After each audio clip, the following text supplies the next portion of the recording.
Okay, so this meeting again isn't going to be super long.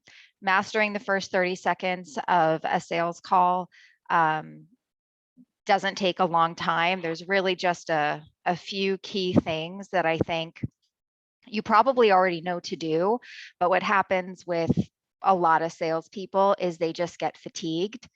And when you hear no, no, no, no, no, time and time again, you just get exhausted and you stop trying, and you probably just psychologically just want to move to the next call because everybody just wants the low-hanging fruit. And I mean, me included. But when we're doing telesales in any type of telesales business or environment, that's not always the case. And where I want to start is really just kind of taking a few steps back and talking about the psychology of a buyer. Because if you can really remind yourself of this on a daily basis, then I personally think it helps me push a little bit more because I'm the same way. So, and you may have heard this before too. It's nothing new. I didn't make it up. I've been told it multiple times, and it's still nice to hear it again.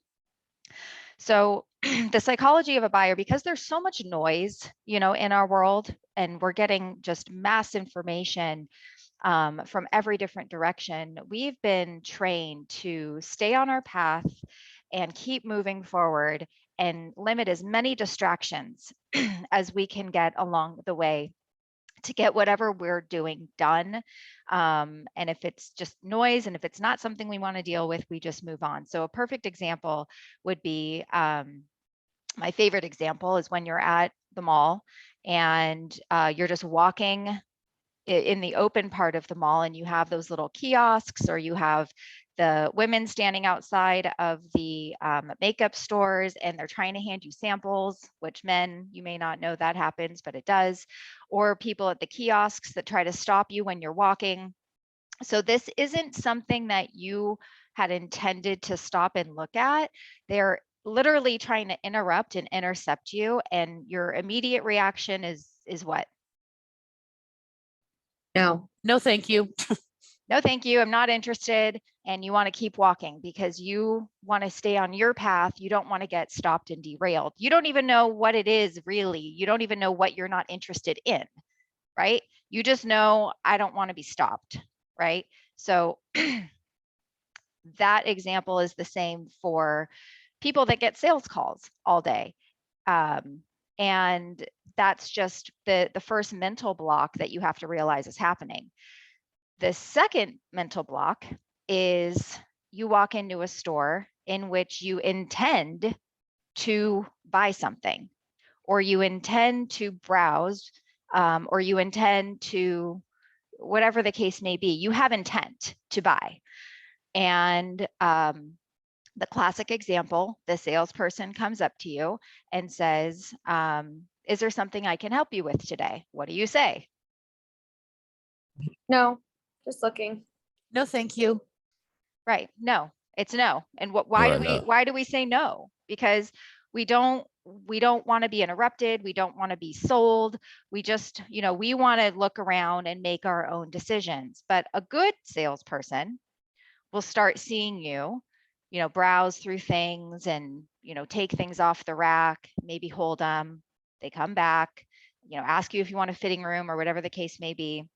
And they start just kind of like breaking down the walls a little bit, and notice the type of things that you have, and you start chatting, and you end up being okay to maybe have a conversation and engage with that person. But the point is that is how everybody thinks. So even if you're calling someone and they say, nope, not interested, it's not because they didn't inquire. It's not because, we're just getting fake information from the internet. I mean, it's because they don't want to be derailed from their path. Okay. Most of the time. And so but you're going to get those no's, not interested, I never inquired a lot. We're in telesales, guys. That is the reality of the business that we're in. And you are going to get a whole lot more no's than yeses.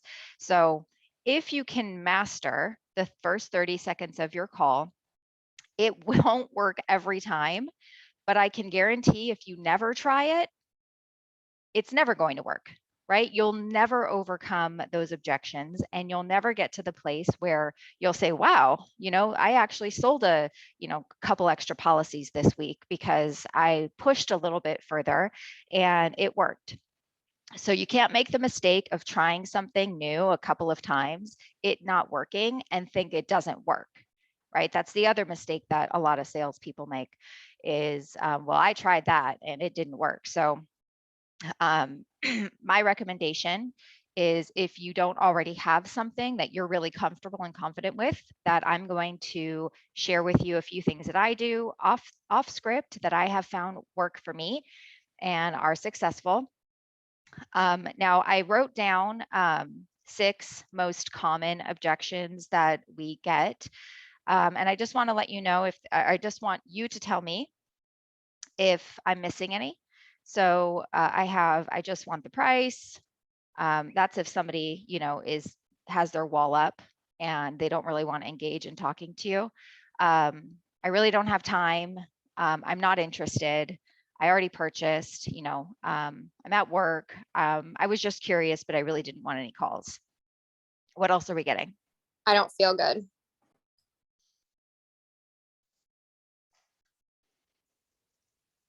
Okay. Anyone else?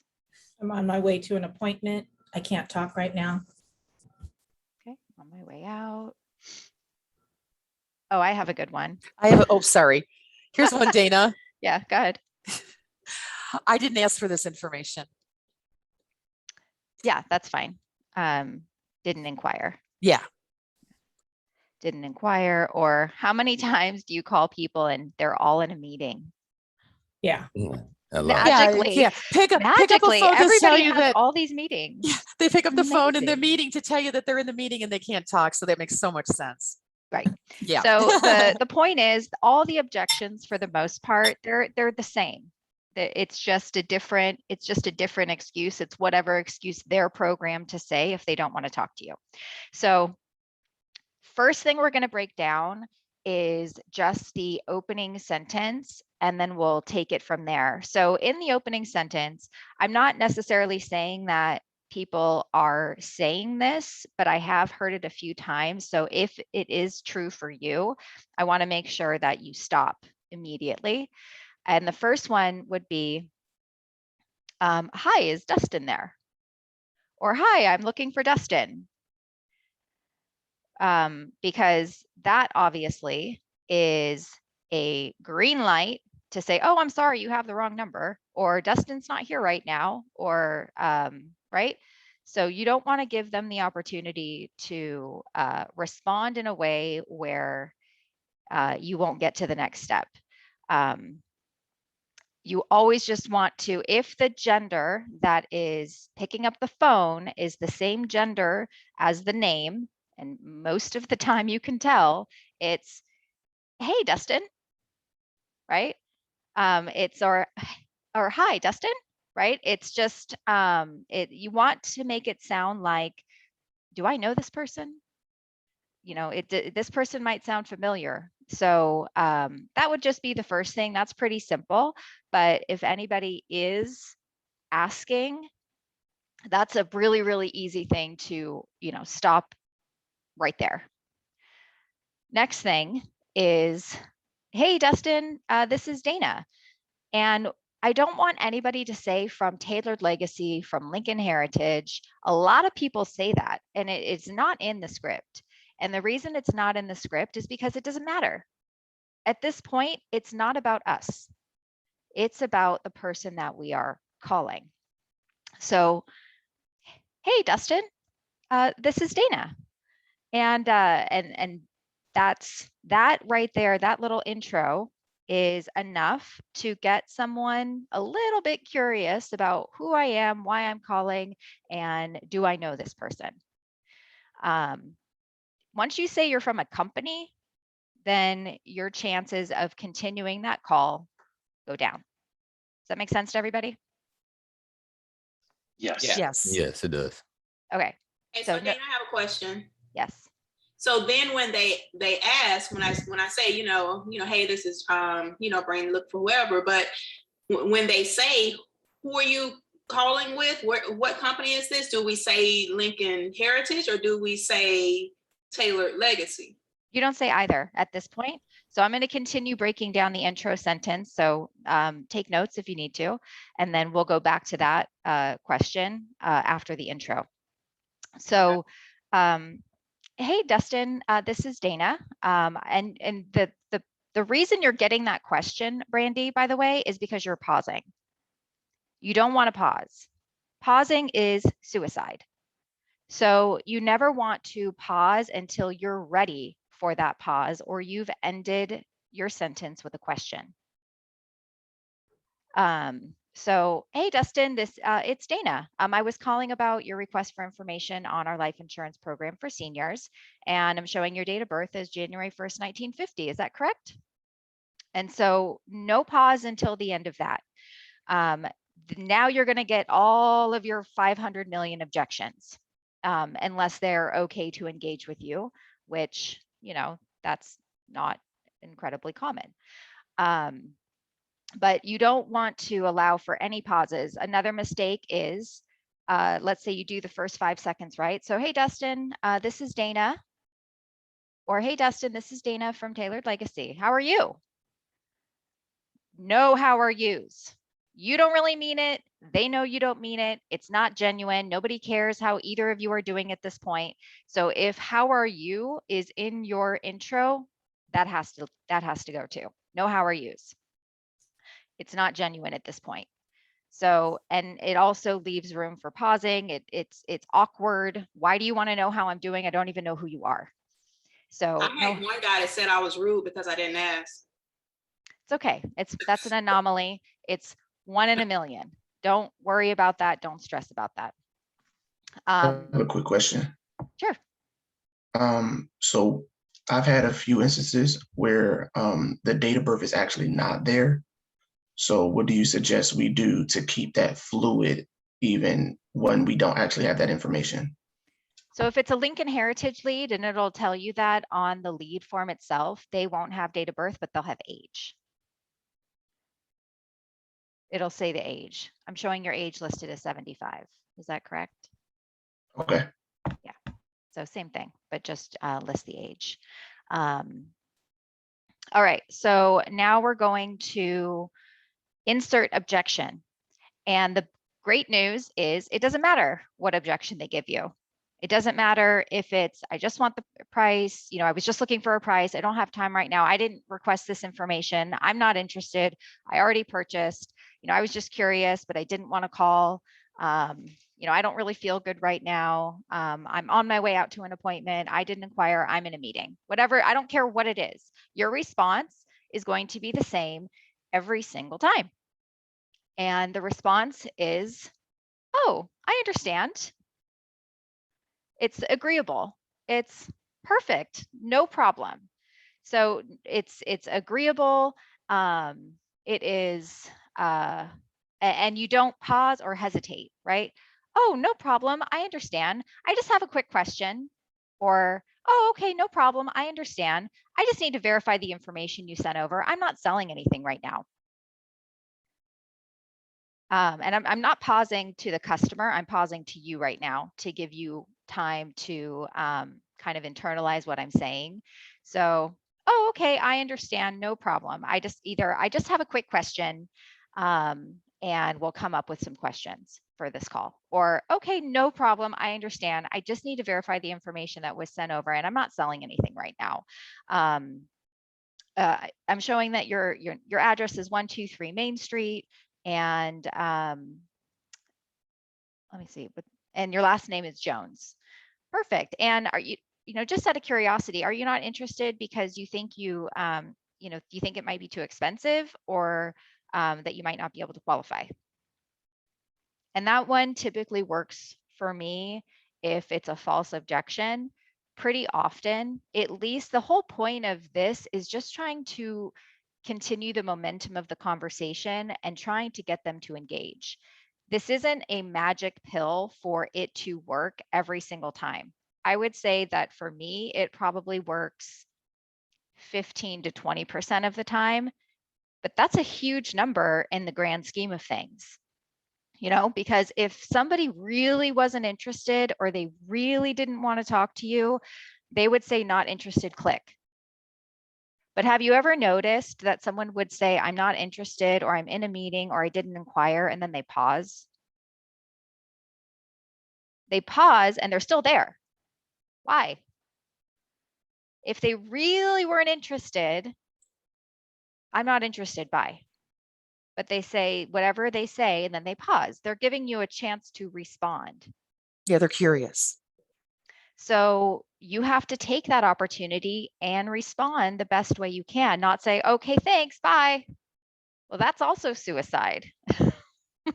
That's because you don't want confrontation, you don't want to fail, and it doesn't matter. Even if you try and they still say no, well, they were going to say no anyways, because you were going to say thank you, bye, and move on to the next call. So what are you really losing, by the way, in attempting the, okay, no problem, I understand.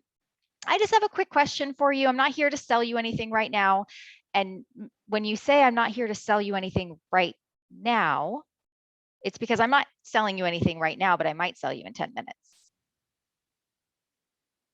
So it's just how you say it, and again, getting into the psychology, because someone doesn't want to be interrupted and they don't want to be sold. So even if you have to use it as an opportunity to move the conversation going, you'll find that there are people that will continue to talk to you, and you'll start uncovering those false objections. But it's very important that when you do respond, okay, you know, I totally understand. I'm not selling you anything right now. I just need to verify the information you sent over. Are you at 123 Main Street? Okay, perfect. And just out of curiosity, you know, you said you're not interested. Is it because you think that it's not affordable, or that maybe you can't qualify? And then they'll tell you, they'll respond. They'll give you another objection or reason that they're not interested. And that will allow you to what? Respond again.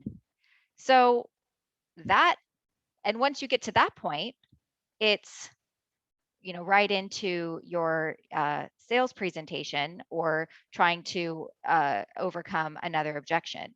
So neither of those work. They said, no, I already bought. Oh, perfect. That's great, right? You're always agreeable. Wonderful. That's awesome. You know, a lot of people like to put their information to multiple companies so that they can get more than one quote, you know, and compare, make sure that they have the best option. Is that true for you? See, every time I end a sentence, I'm asking a question so I can get them to respond back to me. Yeah, that's true. Okay, great. So if you just have 1 minute, I already have everything prepared for you. I just need to ask you a couple more questions, and we'll make sure that what you had is the best option for you. And I don't ask for permission really by saying, is that okay? Right? Another big mistake people are making is asking for permission. And that's also suicide because most of the time they'll say, no, it's not a good time. Can you actually call me later? And then they'll never pick up their phone again. So,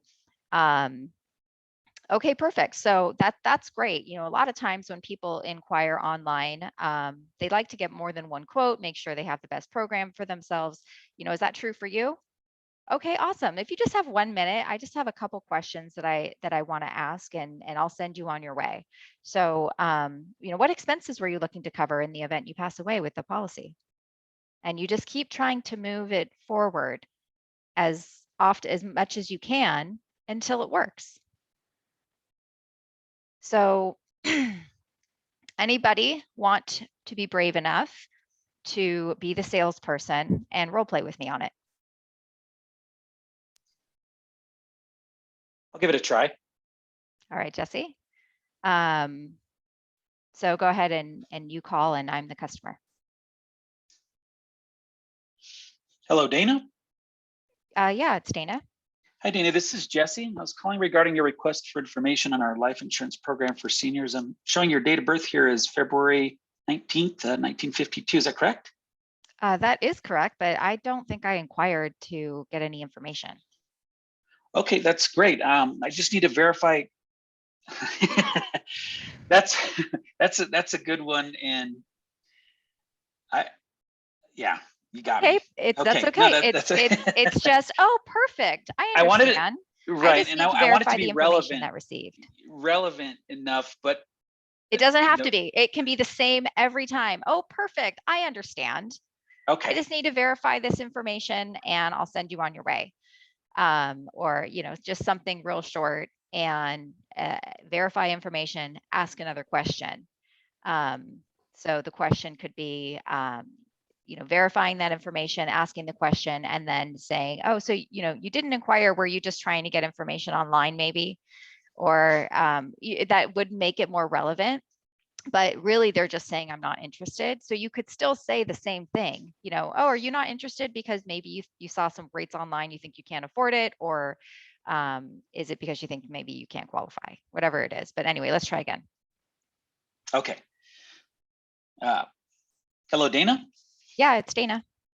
Hi, Dana. This is Jesse. I was calling regarding your request for information on our life insurance program for seniors. Showing your date of birth here is February 19th, 1952. Is that correct? Yeah, but I already purchased. Okay, that's great. I just need to verify a couple basic pieces of information here. And it looks like I have your address is 123 Maple Street in Oakland, California. Is that correct? Yeah, that's correct. Okay, wonderful. And now, were you inquiring or setting this up for yourself or for someone else as well? So that's fine, but you remember, you still have to somewhat address the objection, not completely ignore it.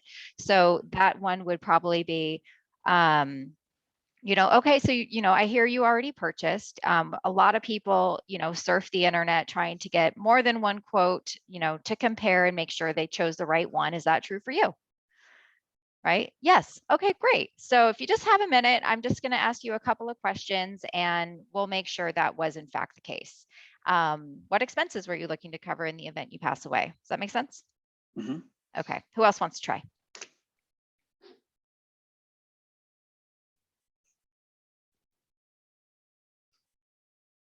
Come on. We have to try. have someone brave.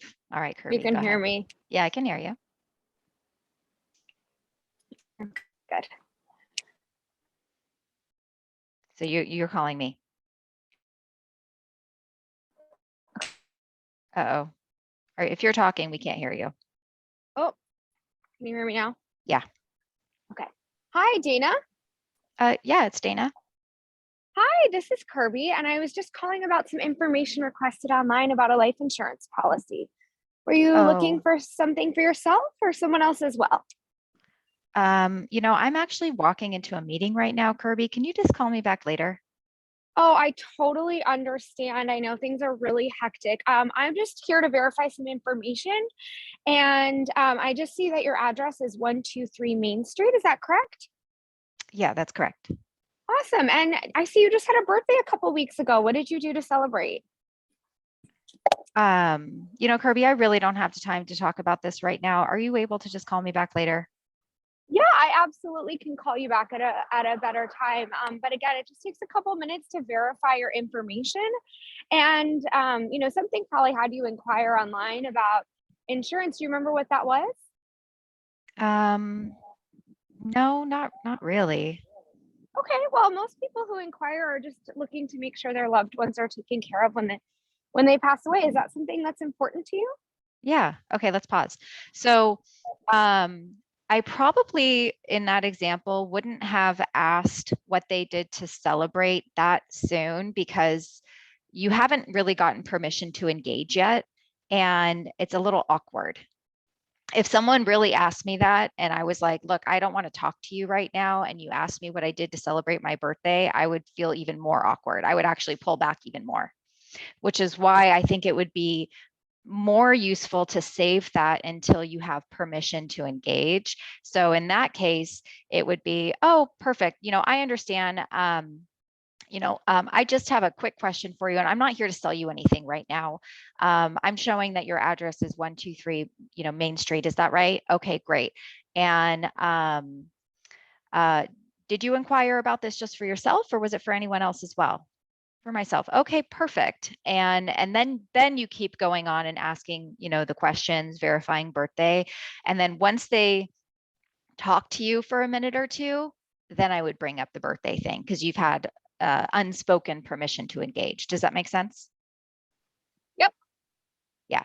So I think that the phrase of, oh, perfect, I understand, no problem. I'm not here to sell you anything right now. I just need to verify the information that was sent over. That can probably help start lowering the wall, because people are saying no because they don't want to be sold. So if they hear, I'm not here to sell you anything right now, it might help a little bit. All right, let's have someone else try.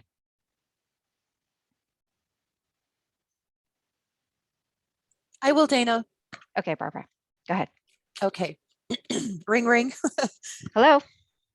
Hi, Dana. My name is Barbara, and I'm calling regarding your request for information on our life insurance program for seniors. And I'm showing your date of birth is October the 10th, 1962. Is that correct? It is correct, but Wonderful. I'm really not interested, Barbara. I understand, no problem. I'm not here to sell you anything at this time. I'm just here to verify the information that came through so I can help you in the future, okay? Okay. Okay, so I see that you're at 1234 Main Street in Texas. Is that correct? Yeah. Okay, wonderful. And the number that I called you on ending in 6262, is that by chance your cell phone number? Yeah. Would it be okay with you if I went ahead and I sent over a quick text message with my business card? This way you're going to have my agent number and all my contact information. Well, I'm really not interested, Barbara, so I don't think that would be useful. So you got to address the I'm not interested first. Okay, well, let me just ask you something. Are you not interested because you're concerned that it might be too expensive or that you may not qualify? Yeah, I think it's just too expensive for me at this time. Okay, well, tell you what, I'd like to go ahead and move through this a little bit with you so that I can at least give you some quotes and then we can see. Because to be honest with you, we work with people in many different areas of Okay, pause, income. pause, Okay, pause. thank you. Too Guys wordy, started. too wordy, I know. too Okay, wordy. thank you. So at that point, it has to be, oh, that's perfect. I understand. We have funeral plans that start as low as $15 a month. Is that something that would be affordable for you? See how that's more direct? Yeah. And Oh, I you know. went I on and lost on it. and on and I on. lost it. It was way too much. So you got to be short, you got to address it, and you got to end with a question. Very compact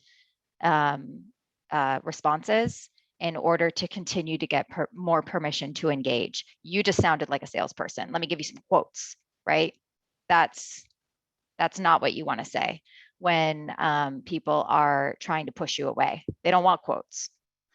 Let's see what else I have in my notes here.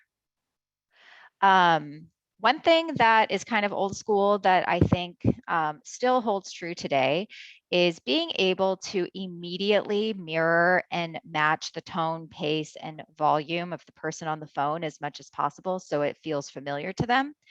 And I can use Barbara or even Kirby as an example. They tend to have very high-pitched, bubbly, exciting personalities. And I would say that probably works with a large majority of our population. But for some people, it can be, like I said on yesterday's training, it can sound not genuine. And that can sometimes push people away. Same can be true for people that call and they sound very low energy and not really interested in calling you. They're just doing it because they have to. So for me, I'm a very type A personality. I like to get straight to the point. I like people that are smart and can engage with me. And salespeople, when they call, like they have to keep up with me. Like if I have someone that's on the phone that's drawing things out and telling me this long story, I'm like, I don't have time for you. So if someone is going to call me, they should try to match my tone. And so I think that could be true. If you're on the phone with someone and they're kind of tired and they're talking a little bit slow and they don't feel good, instead of saying, oh, I understand, that sucks to not feel good. I really feel sorry for you. Let's just talk about this, instead it would be, oh, that's terrible. How long have you been not feeling well for? And just kind of staying at their pace and slowing down and acknowledging what their pain is. But sometimes I think matching tone can help make that phone call sound a little bit familiar. So maybe trying that might work. The only other thing as far as the minute goes, I just need a minute. We can, instead of saying, I just need a minute, it could be, I'm only going to be a minute. I just have a few questions before I give you the information you requested. Jesse. I will say that yesterday I had a gentleman who was extremely grumpy, and I just persisted. And it was that lump, that hurdle was really, really early. It wasn't even 30 seconds in, but by the time I got to the date of birth, I'd already overcome it with just persisting. Got the app, and I lost it because I wasn't familiar with Globe, but it got me further along. We talked about that. Yeah, it got me further along. By the way, take Dana's advice from yesterday. Research the competition, because I lost a sale for something that wasn't a fair apples to apples. Anyway, right. It was just persistent, and I got past that. Literally in the first 10 seconds, I could feel the tension. He just lost his wife this month, and so he was not having it. And I got through the application. So anyway. Good job. No, that's great. And it feels good to be able to get through those people that don't want to talk to you. I had posted the other day, I think it was last week, I was like, I posted a sale and she told me, nope, not interested in the first, 3 seconds. And I had noticed that she was going to be turning 80 in a couple of months. And so I just thought quickly, and I said, oh, I understand, no problem. I said, but I just want to make sure that you're aware that I noticed you have a birthday coming up. And once you turn 80, there's going to be a lot of life insurance companies that won't insure you anymore. Did you know that? And she said, no, I didn't. And I said, okay, perfect. So, I'm only going to be a minute, but I think it's really important that if it's something that you ever intend to do in the future, that you should at least know what your options are, and then we can move forward. And then I did continue, and I said, you said you weren't interested. Are you not interested because you think it's too expensive, or that you might not qualify? And I did say that, and she said, I think they're all just too expensive.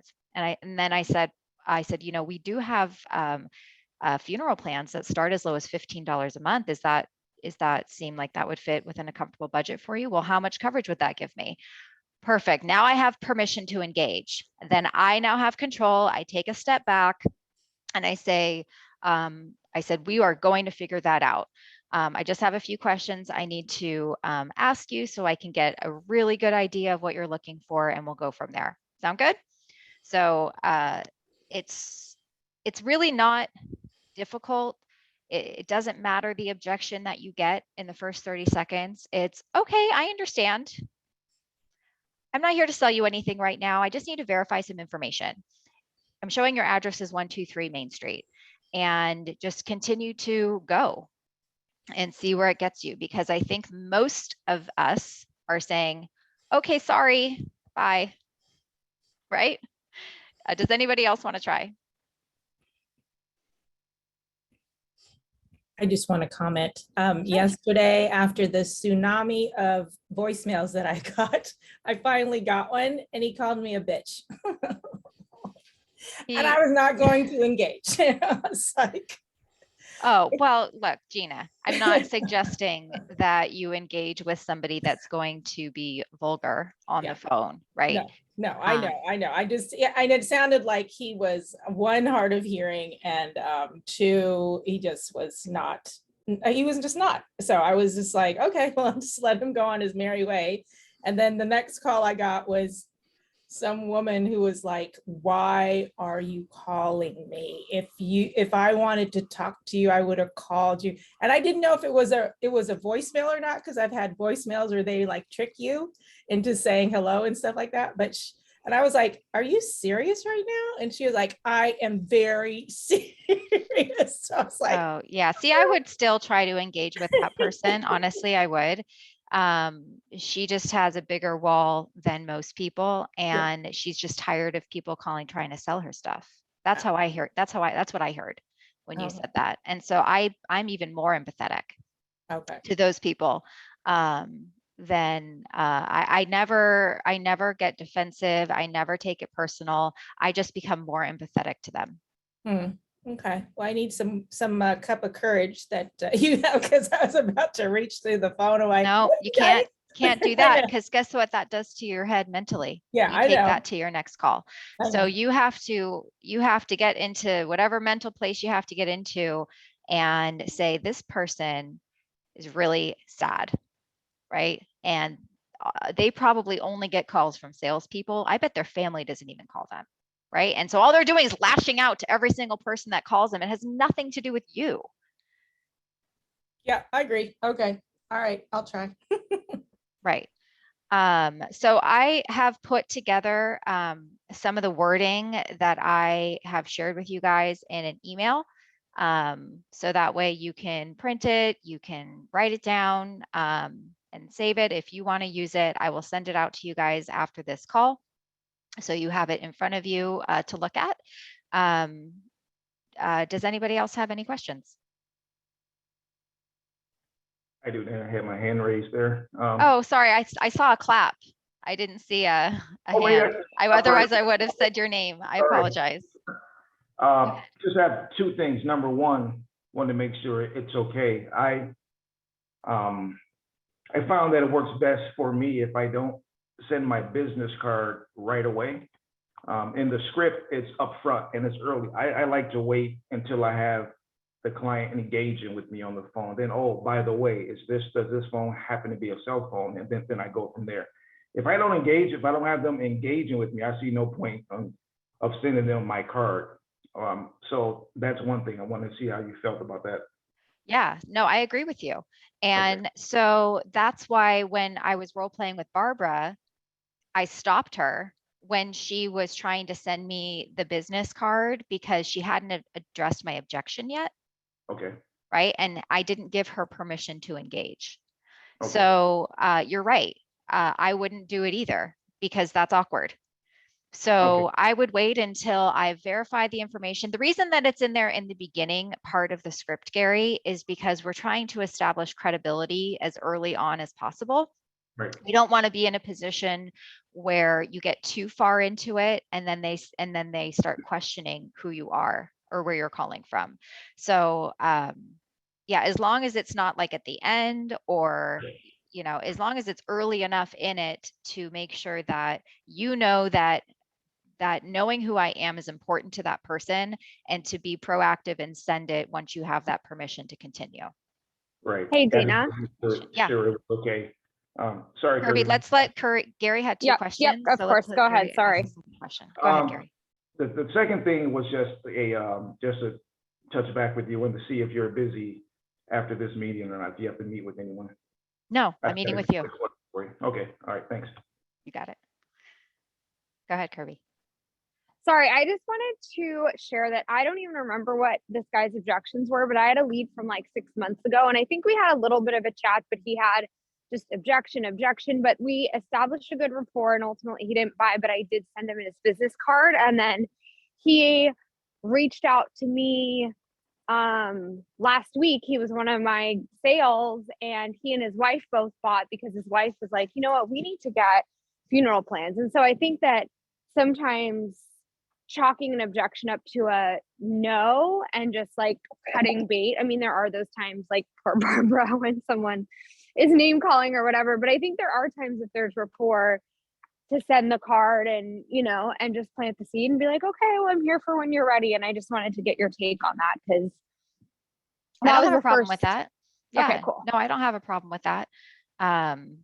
Because sometimes that it is, and most of the time I do think that it is a false objection, and still trying to, I don't have a problem with that as long as you still attempted to overcome the false objection first. right? Because I don't want you to get into the habit of just sending out business cards and thinking that's a Hail Mary for a sale 6 months from now, right? Yeah, totally. I would still try to overcome that objection, not really with the intent to sell that person, but with the intent of making you a stronger salesperson, right? Because the more you do it and the more you practice it, the more natural it's going to feel to you, the less awkward you're going to feel, and the more often you'll be able to overcome that and get people to continue to engage with you. Dustin. Yeah. So after Gary, are you free to help me out with something? Yes.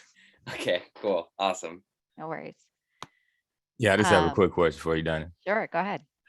All right. Now, when this doesn't happen often, but it does, well, actually, it happens. Okay. When people in the beginning of the call, they'll say something as if, I'm not only thing that I want is the face amount for my children. Everything has been paid for it. I'm donating my body to science. I'm building my own coffin. I don't care about what the program is. I just want to know the price. Now, if you deal with something like that, I mean, do you just skip right ahead to the health questions because they're not? Nope. Okay. You still explain did the you program. listen to yesterday's training yet? By No, the way? I haven't got a chance. But I will. So yeah, so I think we addressed some of that in yesterday's training. In this case, if someone tells you that, you have permission to engage. That's great. Okay. Right? You Right. have someone that's interested in buying a life insurance policy. Perfect. I understand. And I'm happy to give you that information. Let me just verify what I have in front of me and we'll go from there. You still want to, it doesn't mean that I need you to go through the whole Guardian Society and, things that aren't important to them. Right. But it does not give you permission to skip to the health questions and not ask them questions. Right. Okay. Right? Asking questions is the single most important thing that's going to set you apart from, or I guess that will make you a stronger salesperson. You have to ask questions because people will only buy from people that really feel that they care about them, even if they're acting like they don't care that you care. If that makes sense. Right. No, it makes sense. I mean, Yeah. how I usually respond, I mean, most of the time, I just let them know it's important for them to understand how the program works, because there's so many people that I speak to that buy policies and I have no idea what they're purchasing. They don't know what. Sometimes, yes, but you have to be careful to not be argumentative and confrontational, right? Okay. You still have to be agreeable. Okay. That's really important. You have to be agreeable. So, okay, I understand, no problem. Let me just verify the information and we'll get you the information that you need, right? Okay. You have to lower the tension by not arguing or being confrontational. You just have to agree. No problem. I understand. And then start asking questions. You don't need to justify why you're asking questions. Just ask them. Okay. Thank you. I don't know who had their hand up first. Let's say Jesse. It was him, but Go ahead. okay. It's fine. So just yesterday, I had a gentleman that I was moving through this script in the application, and he got really pushy in the end because he was pulling up somewhere, of course, and I just kept on the process, and finally he was very adamant about just receiving a quote, and I was very cordial, but was it okay for me to say, look, this might take longer than 3 or 4 minutes, and if I don't go through this thoroughly, I wouldn't be a professional. And it ended the call, but I didn't feel like just throwing random numbers was going to do anybody any good. Was I okay to do that? Because he really just hung up on me at that point. Yeah, you don't want to give anybody a price that doesn't have permission to engage. Dustin. I guess my hand was still up. I thought I took it down. Oh, okay. All right, perfect. So my intent was to keep this meeting short today. It was a little bit longer than I wanted, but I hope you guys got some valuable information from it that you can use moving forward in your calls. I will send out the verbiage and what I use and what I say. I would definitely recommend printing it out and just practicing, right? What do you have to lose? People are saying no anyways. So just practice it and let us know if you have any success. Well, thank you. Thank All you for right. the tips. All right. Thank you. Thanks, guys. Thank Have a good you. sales day. Thank you. Bye. Thank you.